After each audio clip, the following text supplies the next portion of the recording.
Good evening, all. Myself Souvik Dey. তো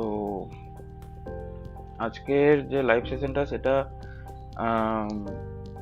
খুব একটা গুরুত্বপূর্ণ বিষয়, খুব একটা ইম্পর্ট্যান্ট বিষয়। সেটা হচ্ছে ইদানিং দিনে মানে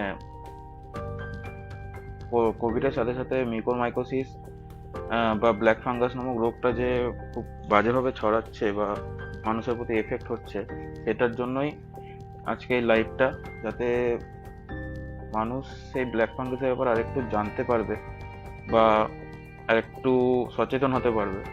ঠিক আছে, তো আজকে ব্ল্যাক ফাঙ্গাস বা মিউকোরমাইকোসিসটা কি, কোথায় থেকে এটার প্রবলেম হচ্ছে বা এটা ট্রিটমেন্ট কি, এটা সিমটমস কি, কেন হচ্ছে, কি কি করা দরকার, কোন কোন পেশেন্টদের বা কোন কোন ব্যক্তিদের এটা বেশি করে হচ্ছে, সেই নিয়ে আমি আজকে ডিসকাস করব। ঠিক আছে, তো সেক্ষেত্রে যদি কোনো কাউরির কিছু জিজ্ঞেস করার থাকে তো অবভিয়াসলি জিজ্ঞেস করো। ঠিক আছে, জিজ্ঞেস করবেন। ঠিক আছে, আই হোপ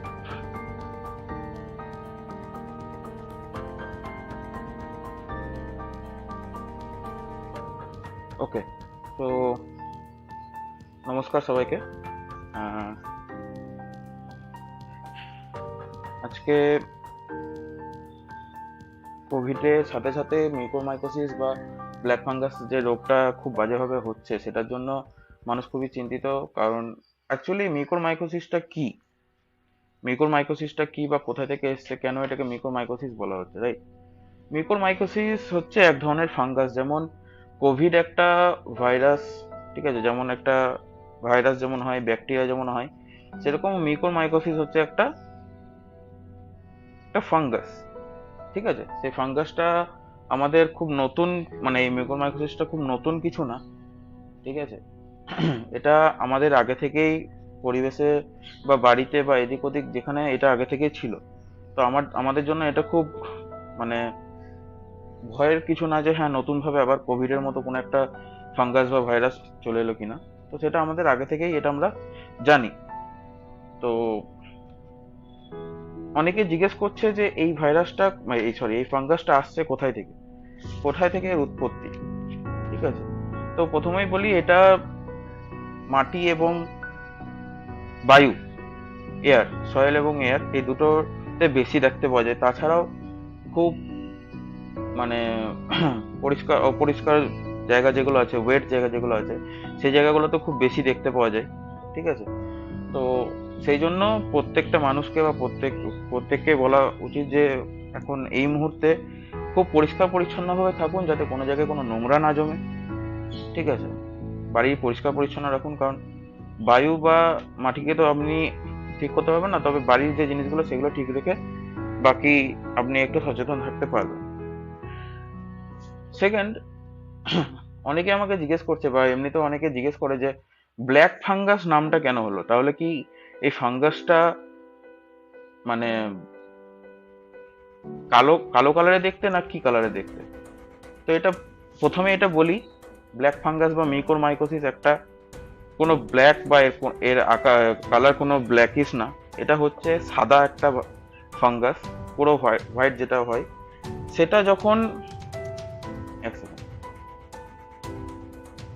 হ্যাঁ, সেটা যখন মানুষের ত্বকে বা চোখে বা যে কোনো জায়গায় যখন সেটা এফেক্ট হচ্ছে, তখন সেটা যে জায়গাটা এফেক্ট করছে,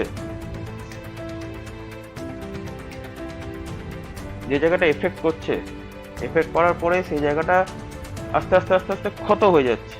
ঠিক আছে, ইনজুরি হয়ে শুরু হচ্ছে।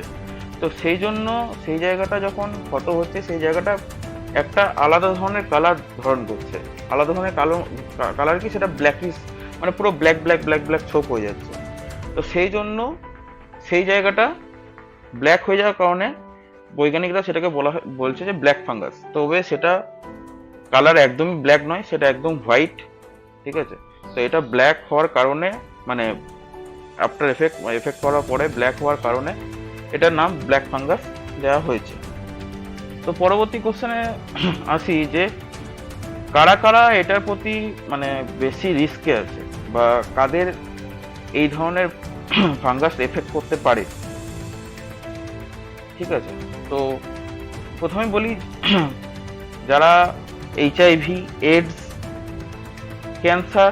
ক্যান্সার পেশেন্ট যারা, কেমোপ্লাস্টি নিচ্ছে যারা, কিডনির প্রবলেম যাদের আছে, ঠিক আছে, যাদের অর্গান ট্রান্সপ্লান্ট হচ্ছে, তাদের কিন্তু এই ধরনের প্রবলেম বা এই ফাঙ্গাসটা এফেক্ট করতে পারে।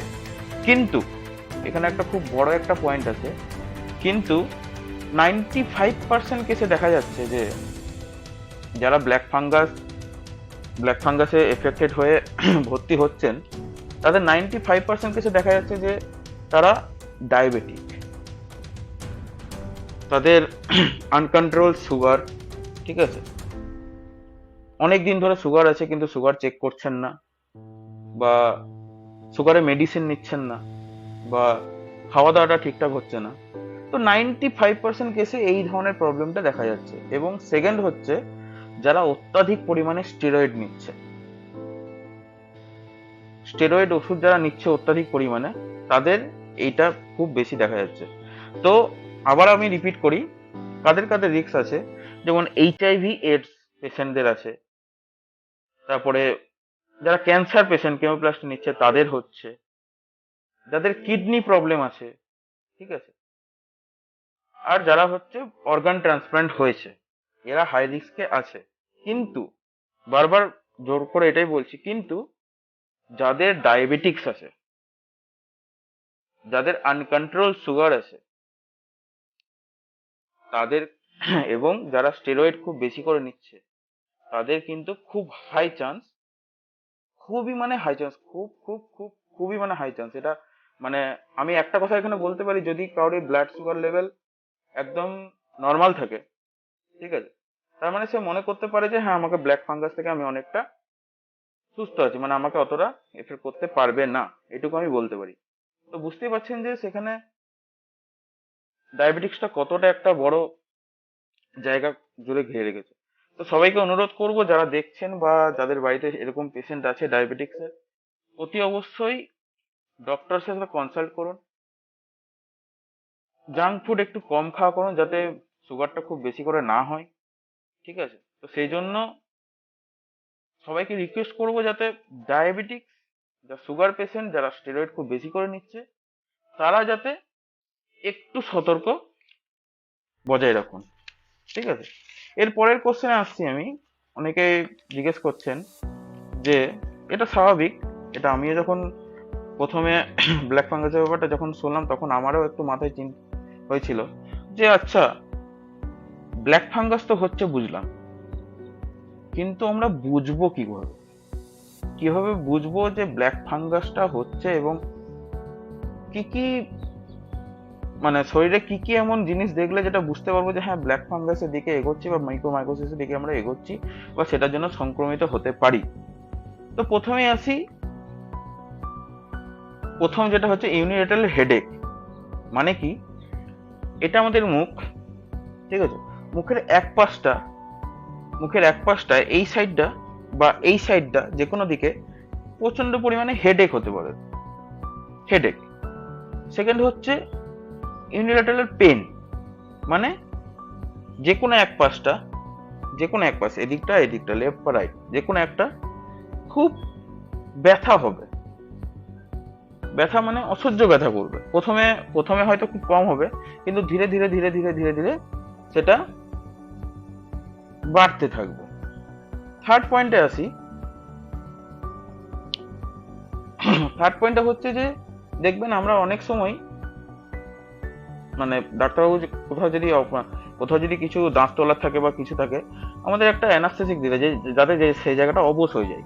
সেম ক্ষেত্রেও এই ক্ষেত্রে কি দেখা যাচ্ছে যে ওয়ান সাইড একটা অবশ হয়ে যায়, মনে হবে আপনি কিছু ফিলই করতে পারছেন না। আপনাকে যদি কেউ চিমটি কাটছে বা আপনাকে কেউ এভাবে আঙুল দিয়ে ডাকছে, আপনি সেই জায়গাটা ফিলই করতে পারবেন না, কারণ একটা সাইড পুরো অবশ হয়ে যাচ্ছে। মানে গোটা বডি বলছি না, কিছু একটা পোর্শন অবশ হয়ে যাচ্ছে, আপনি নিজেও সেটা ফিল করতে পারবেন।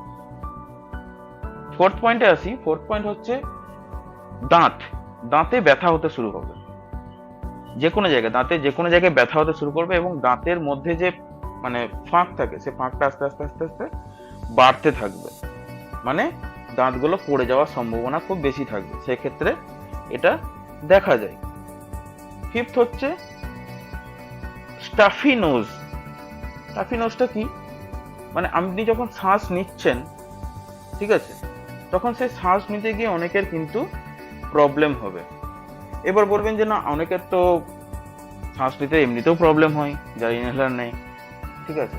হ্যাঁ, এখানে আপনি কিভাবে বুঝবেন, দেখবেন যখন আপনি শ্বাসটা নিচ্ছেন, ঠিক আছে, অনেকে যারা ইনহেলার নেয় বা হয়, তাদের কিন্তু দেখবেন শ্বাস নিতে গিয়ে বারবার থেমে যায়, বারবার এভাবে নিতে হয়। কিন্তু এক্ষেত্রে যখন আপনি শ্বাসটা নেবেন, তখন মনে হবে যে আপনার নাকের মধ্যে কিছু একটা আটকে গেছে।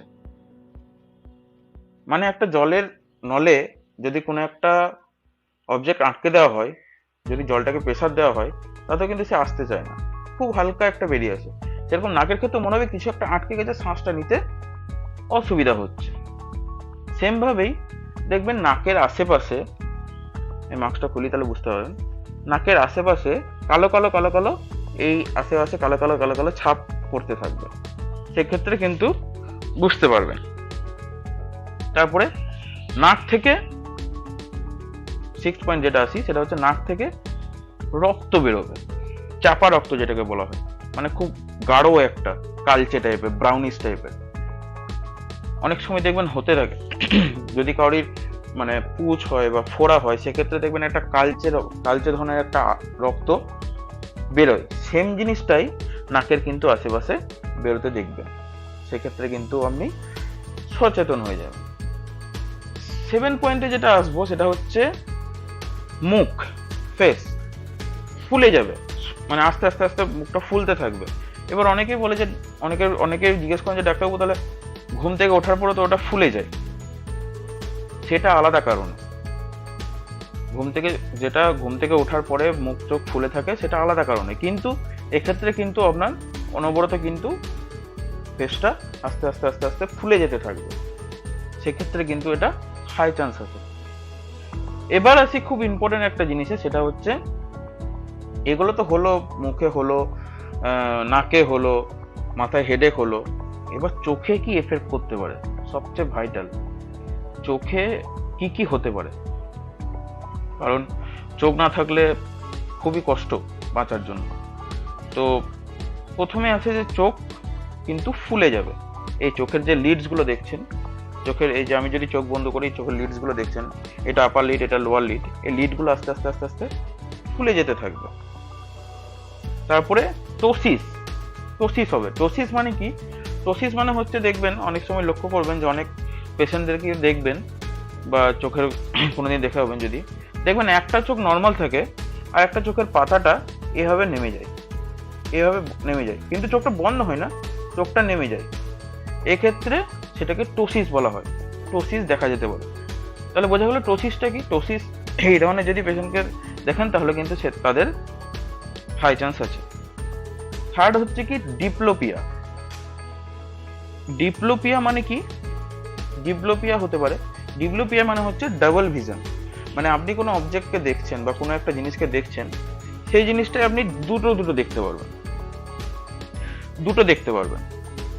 মানে যে কোনো জিনিস আপনি হাঁটছেন, চলছেন, বাড়িতে থাকছেন, যা কিছু করছেন, সেক্ষেত্রে আপনি মনে হবে যে আমি প্রতিটা জিনিস দুটো করে দেখছি, সেটা হতে পারে।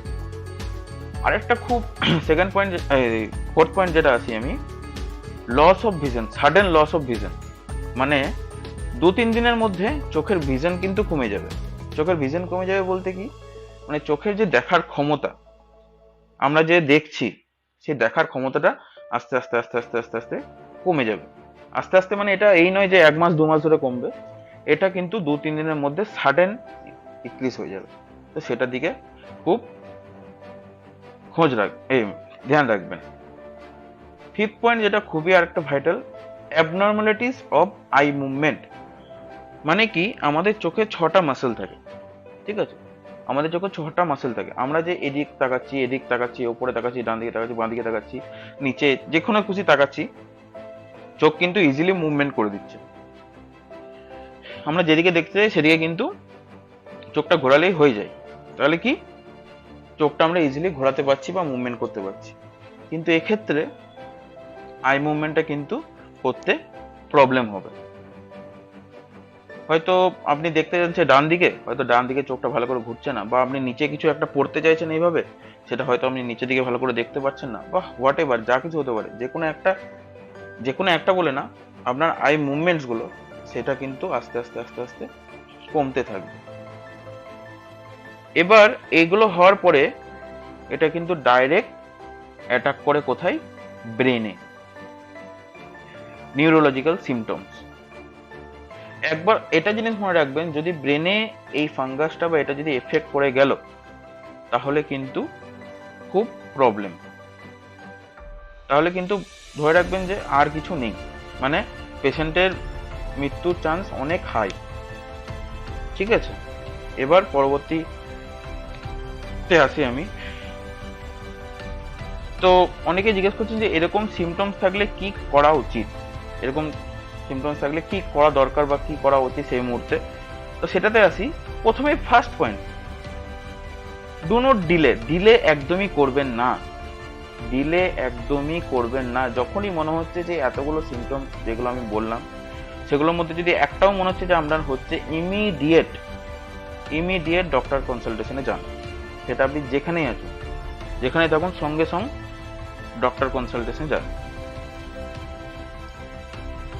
তারপরে কি, এক যদি সেরকম নাকের প্রবলেম হচ্ছে বা দাঁতের প্রবলেম হচ্ছে বা চোখের প্রবলেম হচ্ছে, সেক্ষেত্রে ইমিডিয়েট একটা ইএনটি বা ইমিডিয়েট একটা আই স্পেশালিস্টের কাছে যান, ইমিডিয়েট।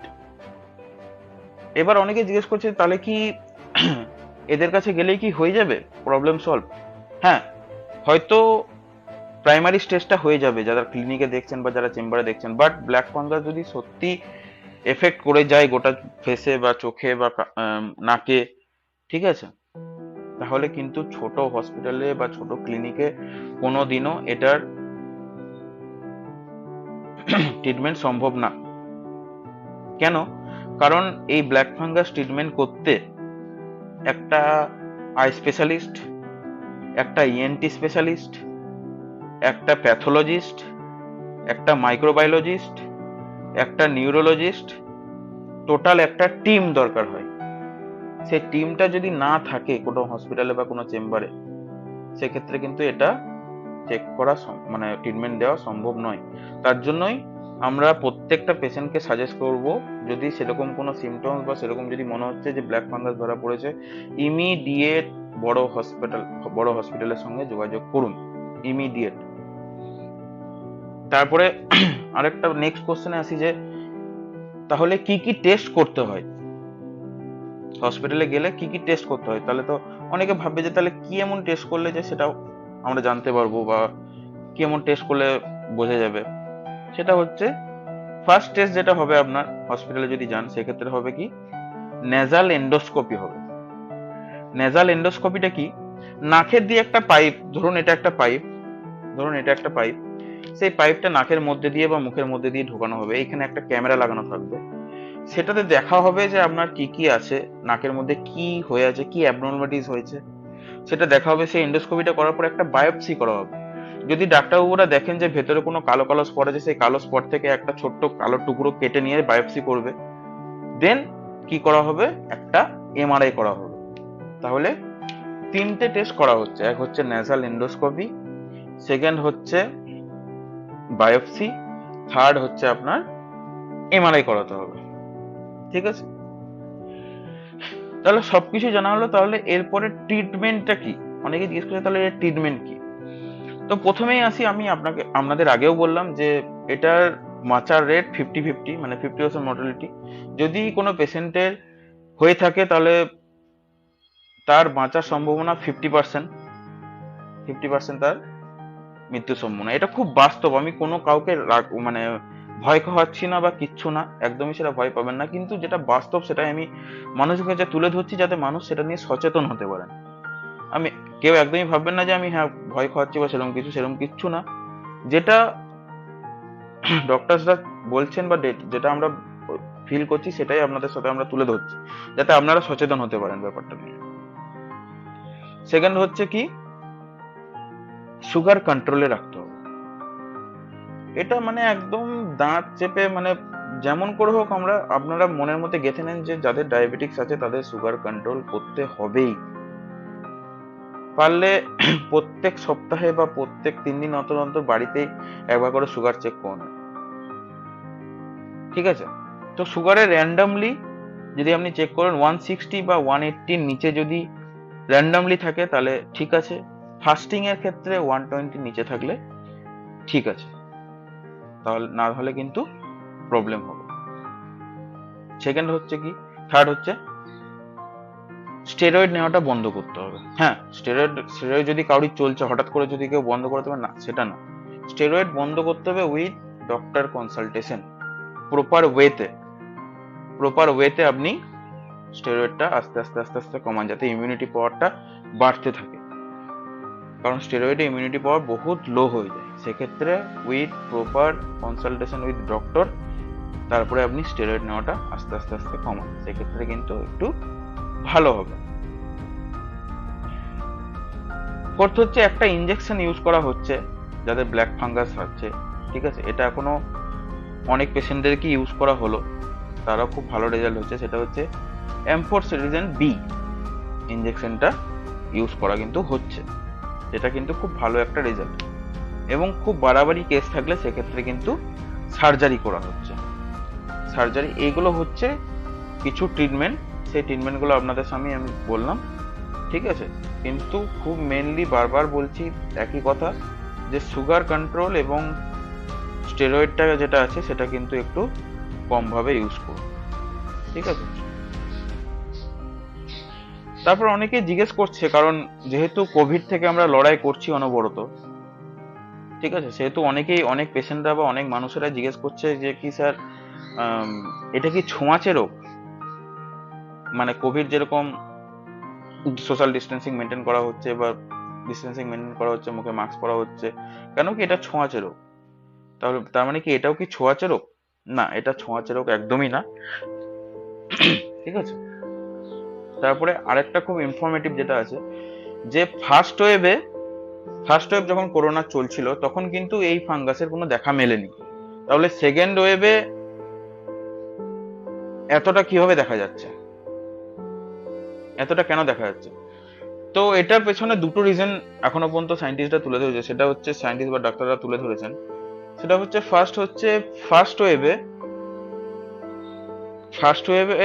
সেকেন্ড ওয়েভের তুলনায় এত কিন্তু কোভিড আক্রান্ত হয়নি, এত পেশেন্ট কিন্তু আক্রান্ত হয়নি। এবং সেকেন্ড যেটা খুব লজিক্যাল একটা পয়েন্ট, সেটা হচ্ছে ফার্স্ট ওয়েভে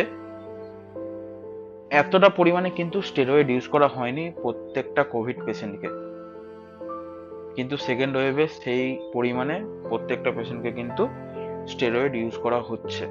সেই কারণে একটা খুব বড় একটা ভাইটাল একটা কারণ হয়ে দাঁড়িয়েছে এই স্টেরয়েড। তো তার জন্যই এই কিন্তু সেকেন্ড ওয়েভে খুব বেশি ভাবে এটা দেখা যাচ্ছে। আরেকটা যেটা কোশ্চেন আছে যে বাইরের দেশে এতটা কিন্তু এটা নিয়ে এফেক্টেড না, বা সেটা করোনা বলুন বা সেটা ব্ল্যাক ফাঙ্গাস বলুন, ইন্ডিয়াতেই কেন হচ্ছে এত? ইন্ডিয়াতে সব থেকে প্রকোপ বেশি কেন? তো ওয়েল সেটা আমি বলি কেন। কারণ ইন্ডিয়াতে কেন হচ্ছে ভাই, সেটার পেছনে রিজন আছে। কারণ ইন্ডিয়াতে যে কোনো আপনি মেডিসিনের দোকানে বা কেমিস্ট্রির দোকানে যান, আপনি কিন্তু উইথাউট প্রেসক্রিপশনে ওষুধ কিন্তু পেয়ে যান, অতটা কিন্তু দরকার পড়ে না। হ্যাঁ, আমি সব দোকানের কথা বলছি না, তবে ম্যাক্সিমাম ক্ষেত্রে কিন্তু উইথাউট প্রেসক্রিপশনে আমরা কিন্তু ওষুধ পেয়ে যাই, সেটা কিন্তু বাইরের দেশে একদমই হয় না। সেক্ষেত্রে ইন্ডিয়াতে যারা স্টেরয়েড ইউজ করে তারা কিন্তু খুব মানে যে কোনো জায়গায় কেমিস্টের দোকানে গিয়ে ওষুধ চাইলে কিন্তু ওষুধ পেয়ে যায়, সেটা একটা রিজন। এবং সেকেন্ড রিজন হচ্ছে ইন্ডিয়াকে এমনিতেও মানে সুগার বা ডায়াবেটিক্সের ক্যাপিটাল বলা হয়, ঠিক আছে, ঠিক আছে, কিন্তু বাইরের দেশে সেটা হয় না। ইন্ডিয়াতে অনেক অনেক অনেক পেশেন্ট এখনো আছে যারা কিন্তু এখনো পর্যন্ত কোনো টেস্ট করায়নি, তারা ফ্রিলি থাকছে বাড়িতে, কিন্তু তাদের দেখা যাচ্ছে যে আনকন্ট্রোল সুগার, তাদের কোনো ওষুধ নিচ্ছে না, কিচ্ছু না, কিন্তু তাদের সুগার আছে, কিন্তু তারা জানেও না। এই দুটো কারণ কিন্তু খুব ভাইটাল।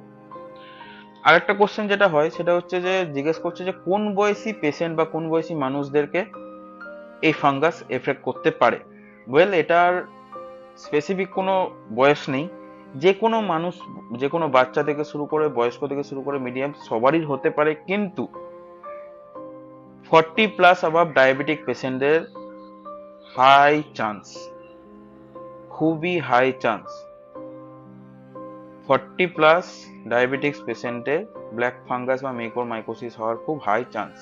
আদারওয়াইজ সবারই হওয়ার চান্স আছে, বাট হাই চান্স হচ্ছে এই প্রকৃতির মানুষের।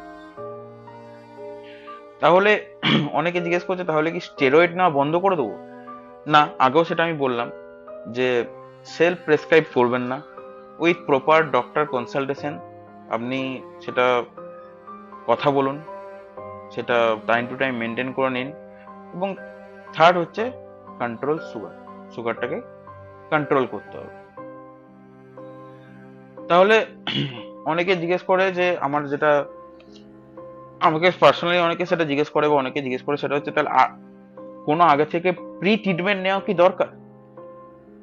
প্রি ট্রিটমেন্ট নিলে কি এটা কি কিছু ভালো বা সেরকম কিছু হবে? প্রি ট্রিটমেন্ট কিচ্ছু নেই, নিজে থেকে কোনো সেলফ প্রেসক্রাইব করবেন না, ইমিডিয়েট ডক্টর কনসালটেশনে যান এবং অতি অবশ্যই মাস্ক ইউজ করুন। কেন? কারণ হচ্ছে কোভিড তো চলছে, তার সাথে সাথে মাস্কটাকে কেন ইউজ করতে বলা হচ্ছে? Due to black fungus. কারণ যে প্রথমে যেটা বললাম যে বাতাসে এবং মাটিতে এই ফাঙ্গাস কিন্তু অনবরত দেখা যাচ্ছে। তো সেক্ষেত্রে যদি আমরা মাস্ক পরে থাকি, আমরা শ্বাস প্রশ্বাস নিচ্ছি, বাতাসে যদি সেই ফাঙ্গাস থাকে, আমরা যদি মাস্ক পরে থাকি, সেই ফাঙ্গাস কিন্তু আমাদের নাকের মধ্যে বা মুখের মধ্যে ঢোকার কিন্তু চান্স খুব কম থাকে। তো সেই জন্য মাস্ক পরুন, সোশ্যাল ডিস্টেন্সিং বজায় রাখুন এবং অতি অবশ্যই ডায়াবেটিক্স পেশেন্টদের রিকোয়েস্ট করছি, অনুরোধ করছি, সুগার কন্ট্রোলে রাখুন এবং স্টেরয়েড কম খান এবং অতি অবশ্যই যেটা যে ডক্টর কনসালটেশন করুন। আশা করছি আপনাদের সবারই ব্ল্যাক ফাঙ্গাসের ব্যাপারে সবাই সবকিছু বুঝতে পেরেছেন। যদি কেউ না বুঝতে পারেন কোনো জিনিস নিয়ে, অতি অবশ্যই কমেন্টের মধ্যে আমাকে জিজ্ঞেস করুন, আমি সেটা অ্যান্সার দেবো।